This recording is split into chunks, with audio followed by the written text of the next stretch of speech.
বন্ধুরা, কেমন আছো? আশা করি তোমরা সকলেই ভালো আছো। তোমাদের আশীর্বাদে আমিও খুব ভালো আছি। আর আজকে আমি কোথায় যাচ্ছি চলো তোমাদেরকে দেখাই আমরা আজকে কোথায় যাচ্ছি। দেখো, আমি বাবান রেডি হয়ে বেরিয়ে চলে এসেছিলাম আর উঠে পড়েছিলাম ট্রেনে। আর ট্রেনের বাইরের পরিবেশটা দেখো বন্ধুরা, কতটা সুন্দর। যেহেতু আমাদের বাড়িটা গ্রামে, আর এদিকে দেখো বাবান আমার পাশে বসে আছে। আর ট্রেনটা অতটা ভিড় ছিল না, কারণ যেহেতু খুব বৃষ্টি হচ্ছিল, মানে আমাদের হবিপুরে ওই দিক থেকে বৃষ্টিটা হচ্ছিল না, কিন্তু যেখানে পৌঁছাবো সেই জায়গা কিন্তু প্রচুর বৃষ্টি। কোথায় পৌঁছাচ্ছি চলো তোমাদেরকে বলেই দিই।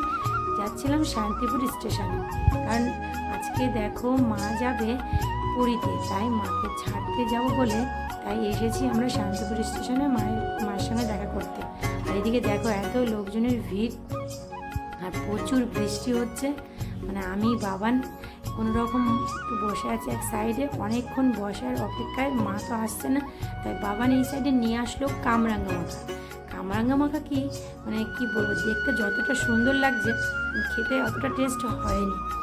মানে এতটা টক, মুখে দিলে মানে বাবানের রিয়াকশানটা থেকে তোমরা বুঝতে পারবে যে কীরকম হয়েছে। দেখো বাবান যতই মুখে বলছে টেস্টি হয়েছে, কিন্তু পরে আর খেতেই পাচ্ছিল না, এতটা টক খাওয়া যাচ্ছিল না।